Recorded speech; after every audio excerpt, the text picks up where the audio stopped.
CGTN, China Global Television Network.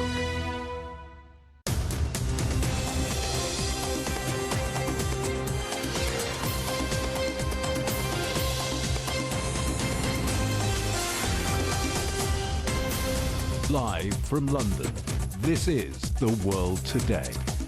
Hello, I'm Jamie Owen. Welcome to the programme. Our top stories: cross-border fire, growing tension as Israel strikes Gaza and Lebanon in response to rocket attacks from Hamas. We will be reporting live from Jerusalem. Our other headlines: on the 25th anniversary of the Good Friday Peace Agreement, UK police warn of the risk of violence from dissident Republicans in Northern Ireland. And French President Emmanuel Macron is in Guangzhou on the final day of his visit to China. We'll be asking what's been achieved. Israel's military has launched airstrikes on targets in Lebanon and Gaza. It says it's in response to rocket attacks carried out by the Palestinian armed group Hamas. The cross-border exchange followed days of confrontations at Jerusalem's Al-Aqsa Mosque as Israeli police forcibly removed Palestinian worshippers. Tensions are high this year as the Muslim holy month of Ramadan coincides with the Jewish Passover holiday. Well, let's talk to our correspondent Stephanie Freed in Jerusalem. Stephanie, there was a shooting this morning. What more do we know? Jamie, well, the shooting happened a few hours ago. It happened in the Jordan Valley, the occupied West Bank. It was what we understand is it was a drive-by shooting. And the belief on the Israeli side it was that it was at least one Palestinian perpetrator, shooter, who escaped. Killed in that shooting, sisters in their 20s, and their mother is in critical condition. These are Jews, Israelis. That has caused now, that may stand to cause on the heels of the tension, the strikes, the tension and the clashes at Al-Aqsa Mosque in Jerusalem's Old City behind me. That stands to drive up the tension and possibly retaliation and violence up even further because there could be revenge attacks on the part of right-wing Jews, or it's probable. In retaliation for that attack. Again, Israel is looking for the perpetrators. In the wake of that attack, Jamie, Israel's police chief has told Israelis, urging them, those who have guns, carry them as well. Israel's military chief has announced that reserves will be called up. This is an announcement only at this point. We don't have numbers. What the military chief said was that the call-up would be of more air defense and air attack personnel. That means attack drone operators, fighter jet pilots, and air defense system operators, which lends itself to the belief that possibly Israel would be anticipating more rockets, more mortars from Lebanon, from Gaza. It could also be just an announcement to deter any of that. But right now, that's the current situation. And, here in Jerusalem, things are tense. Stephanie, as you say, clearly days of difficulty there, high tension on a week that marks Ramadan, Easter and Passover.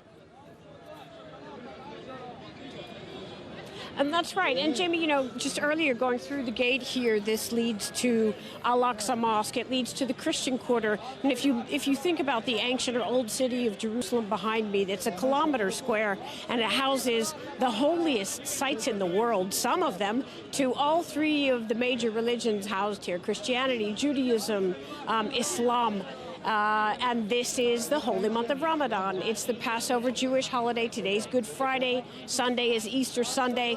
A lot of different types of people here inside the old city. So with the tension escalating and the concern that there will be revenge attacks, and with the extreme violence and brutality that we saw at Al-Aqsa Mosque a few days ago, and the concern that that is going to repeat itself, those are the rumors I'm hearing from Palestinians. They fear that some of the brutality that was carried out a few days ago is going to repeat again over the weekend. A lot of tension over this holiday period. Stephanie, thank you for that. Our correspondent Stephanie Freed in Jerusalem. Well, reacting to the violence, China's Middle East envoy, Jia Jun, has called for a de-escalation of tension between the Israelis and Palestinians and repeated calls for a two-state solution. His comments came in a statement from China's foreign ministry. China urges all parties concerned, especially Israel, to exercise maximum calm and restraint, avoid taking any actions that escalate tensions. Jai Jun said the fundamental solution for settling the Palestine-Israel conflict lies in implementing the two-state solution and establishing an independent Palestine. The international community should increase its sense of urgency, fully heed to Palestine's legitimate appeal, and take concrete steps to fulfill its commitments to the Palestinian people.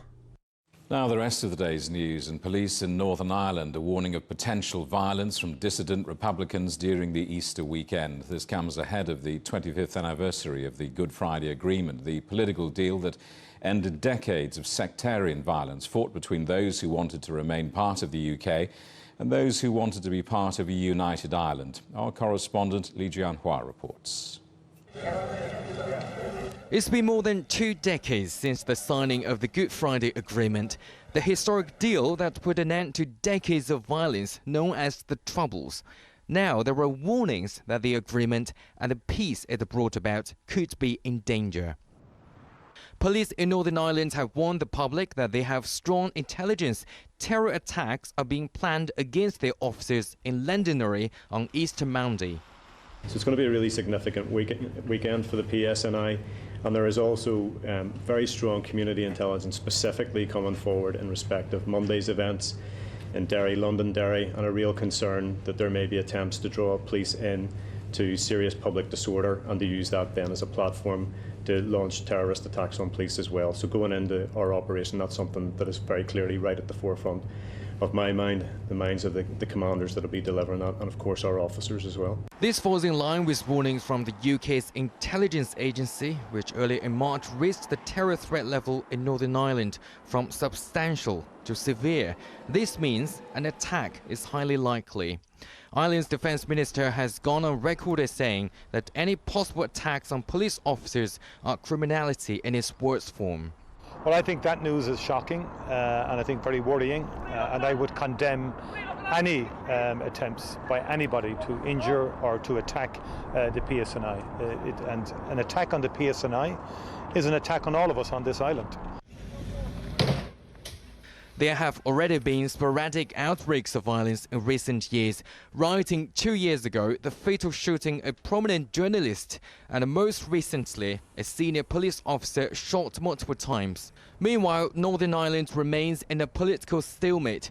The various sides are still unable to resume a power-sharing agreement due to disagreements over post-Brexit trading arrangements.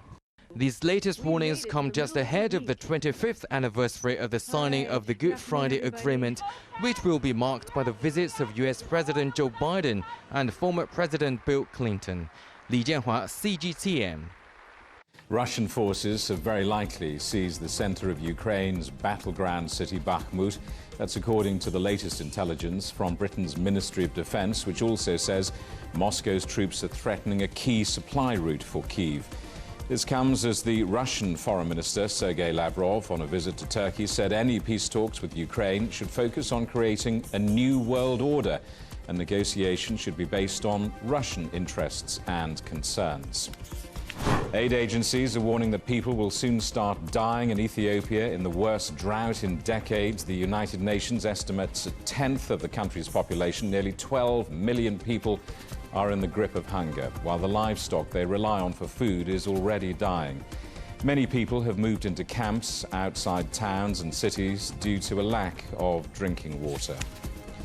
United States employment is slowing, with 236,000 new jobs in March, less than expected. That's the slowest pace of growth in more than 2 years, as the labour market shows increased signs of cooling. However, unemployment fell slightly to 3.5%. It had been expected to hold at 3.6%. Well, the Biden administration has largely blamed Donald Trump for the chaotic United States military withdrawal from Afghanistan. The White House has released a review into the 2021 exit from America's longest war. It says Biden's options were severely constrained due to decisions made by his predecessor, including a deal made in 2020 with the Taliban to end the decades-long conflict. But while it was always the president's intent to end that war, it is also undeniable that decisions made and the lack of planning done by the previous administration significantly limited options available to him. President Biden inherited a forced presence in Afghanistan of some 2,500 troops. That was the lowest since 2001. He inherited a special immigrant visa program that had been starved of resources. Let's talk to our correspondent John Terrett in New York. John, tell us more about this report and what it says. Yes, Jamie, good morning. This story takes us back to August the 30th, 2021, 18 months ago, when America was busy completing its pullout from Afghanistan after the longest and costliest war in the country's history. It was the occasion, you'll remember it well, when Afghans at Kabul airport were seen clinging to the cowling over the wheels of the big U.S. military jets as they took off for the last time from the airport. And from the U.S. perspective, 13 servicemen were killed when a bomb went off at one of the gates to Kabul airport in the final hours before the pullout was completed. I realize fully that many more Afghans were killed on that occasion, but for the purposes of this report, the 13 U.S. service personnel are cited. And of course, the pullout left a vacuum, which was very, very swiftly filled by the Taliban. Now, what we have is a 12-page summary of an after-action report that's been put together over many months over at the Pentagon. Most of it, of course, is classified, but those that worked on the report put together this 12-page summary for the public to see. And it was released yesterday, Thursday, ahead of a 4-day major public holiday here for Easter, which is raising a lot of eyebrows, I will tell you. The administration says it could have moved quicker at the time on the evacuations. It said it was not given the best intelligence regarding what would happen with the Afghan national forces. Of course, many of them just ran away, as you will remember. And President Biden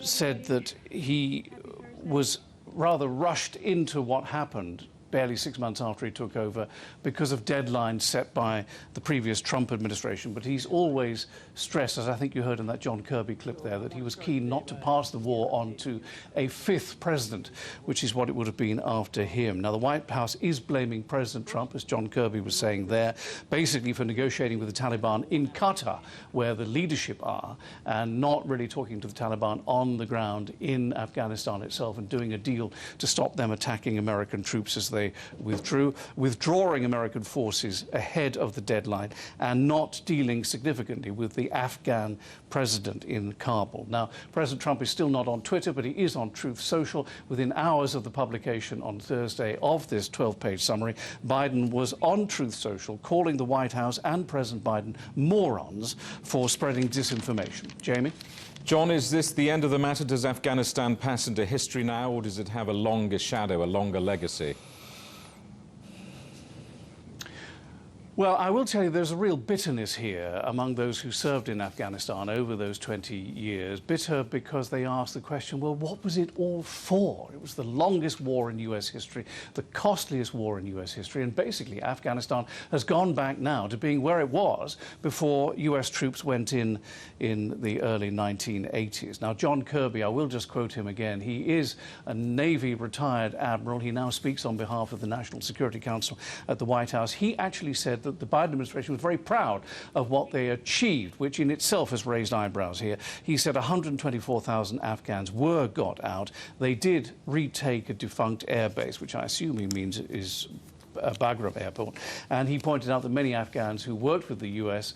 are living in the U.S. with their families now, and indeed other countries around the world. It's very tough to know whether this is the end of it. You've got to remember the Republicans control the House of Representatives now. They've already started their own probe into what happened 18 months ago, and you've got to believe, Jamie, that this will become a major issue in the 2024 presidential election. Jamie? John, thank you for that. Our correspondent John Terrett in New York. You're watching CGTN. Still ahead, culture and education take centre stage as French President Emmanuel Macron concludes his state visit to China.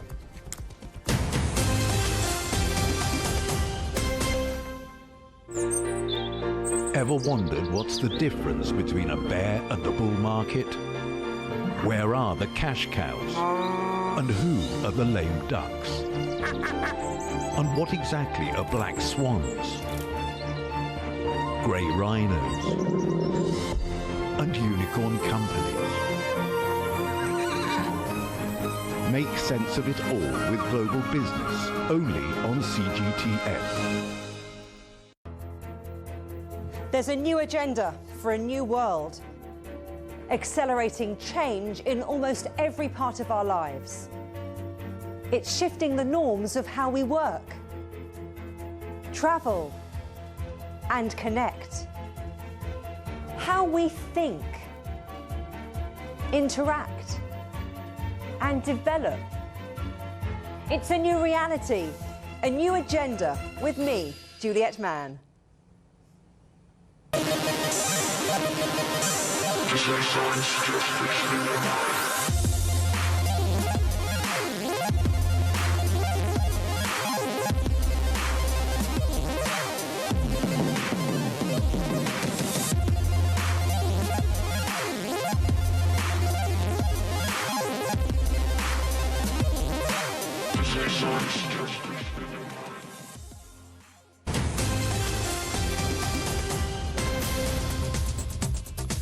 Hello, welcome back. A reminder of our top stories. Cross-border fire, growing tension as Israel strikes Gaza and Lebanon in response to rocket attacks from Hamas. Our other headlines: UK police warn of the risk of violence from dissident Republicans in Northern Ireland on the 25th anniversary of the signing of the Good Friday peace agreement. French President Emmanuel Macron is in the Chinese city of Guangzhou on the final day of his state visit. He met students at Sun Yat-sen University and later had dinner with President Xi Jinping, who joined him in the city. The trip follows talks between the two presidents in Beijing on Thursday, along with EU Commission President Ursula von der Leyen. Well, our correspondent Omar Khan is in Guangzhou. Omar, tell us more about President Macron's visit to Guangzhou.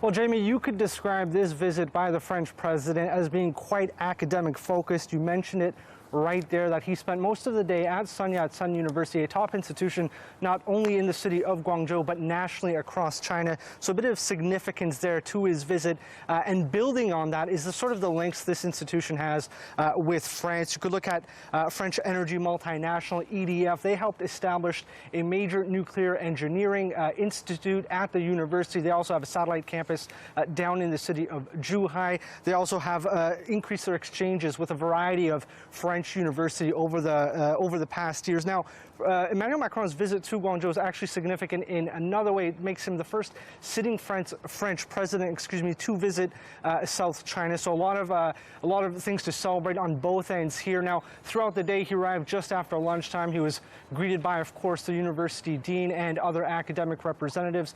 Keep in mind, Macron is on this visit with a contingency of other business executives, also those working in the academic fields and in culture and arts. He then made his way through the university campus, which was incredible to see the amount of students cheering his name. He was pretty much treated like a superstar. He made his way down to the gymnasium, where he delivered a speech for about 35 minutes, and he covered a variety of topics. I'll just get into a few examples that he discussed. He, of course, opened up by discussing how he's happy to be able to come back to China, mentioning 3 years of pandemic controls, not able for him to come back here and have face-to-face dialogues with those relevant counterparts. He also discussed about the areas of cooperation between the two countries, calling that France and China, they could actually solve a lot of the global issues that we face today. He also acknowledged and recognized the technological advances China has made in 5G, in AI, and sort of called on the country to sort of use these technologies in a harmonious way, use them to better humanity. And at the end, right before he set off for that evening dinner with the Chinese president, he took a few questions from some of the students here at Sun Yat-sen University, essentially giving them somewhat of a pep talk, telling them to build self-confidence, to be open to self-criticism, and of course to harness the future that they have ahead of them. And just one last thing, he was quite adamant about inviting everyone to France to come learn the French language. He said the country is open, they're welcoming more and more Chinese students to French institutions, and it was quite a positive message. Jamie? Omar, why has President Macron chosen Guangzhou for his final leg of the state visit? What are Guangzhou's connections to France?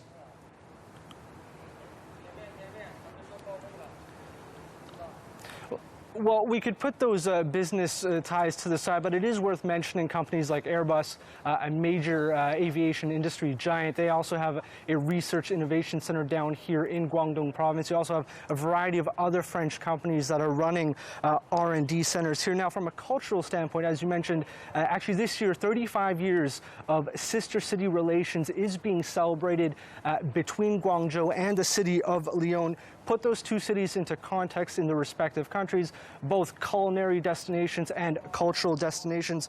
Mr. Macron also referred back to the year 1698. That's when a French ship set off on a voyage directly to Canton, as it was referred to back then, to the city of Guangzhou, and that would soon after solidify the future of trade relations, the establishment of a consulate here in Guangzhou. So again, he went over those historical connections, the culinary connections are there, but I think the crux of everything today was the academic exchanges are at the forefront of his visit here in Guangzhou. Jamie? Omar, thank you for that. Our correspondent Omar Khan in Guangzhou. Well, Jean-Claude Trichet is former head of the European Central Bank and the Bank of France. He told Robin Dwyer it's significant that President Macron and Ursula von der Leyen made this trip to China together. He also welcomed the business deal signed during the trip, including that agreement for Airbus to open a new assembly line in the country. I was very satisfied. I have to say I've been myself a director of Airbus during a certain period of time. Airbus is not only a French company, it's also a German company, a Spanish company. I mean, it's really Europe. And I am very happy that the doubling of the capacity of production has been discussed in Beijing. They have already produced 600 planes, A320. So it's really a big thing. And then, of course, you had, as you said, other accords that were more exclusively French, if I may, with EDF and CGN for nuclear power plant, on the wind energy, the renewable energy, EDF and CHN and SPIC. You had also accord for methanol between CMA, CGM and COSCO and the Shanghai Port Authority and so I don't want to list everything, but I think it was significant and proved that the relationship between Europe and France in particular, but Europe more generally, and China are to continue, if I may. It's very important, obviously, that there is a clear demonstration that these relationships are going on, even if I would say it's not, they are not decoupling, if I may. Maybe they are de-risking, as was pointed out by Ursula von der Leyen, but it's not a question of decoupling, of course. It's very important for China, it's very important for Europe, and it's very important for the global economy. Well, as you say, Ursula von der Leyen talking about de-risking the relationship with China, and President Macron saying Europe must not dissociate with China. We talked a little about the relationship. You talked a little about the relationship, but how important is the trade relationship between China and France and Europe? I think those trade relationships are very important, obviously. If we want not only Europe to be prosperous, and China to be prosperous, but also the entire global economy to be as, I would say, active as possible. So again, none of them, I'm speaking of President Macron and Ursula von der Leyen, said that we would engage in decoupling. They said that they would continue, we would continue to have a close relationship. The words are not exactly the same between the two leaders, but the de-risking approach is something which we have to take into account, whatever country you are trading with, because we could see that in certain circumstances, the global value chain were more fragile than we thought. So I'm very happy, I have to say, that the relationship between Europe and China will continue to be active and not interrupted, if I may.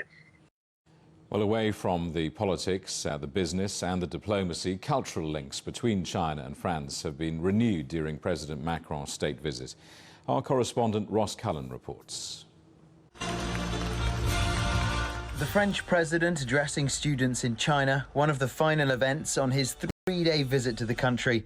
There has been focus on the geopolitics and the commercial side of the trip, but there was a cultural element as well. French music giant Jean-Michel Jarre is part of the delegation travelling with the president. The electronic music producer was the first Western musician to hold an official concert in China in the 1980s. The 74-year-old is also married to Chinese superstar Gong Li.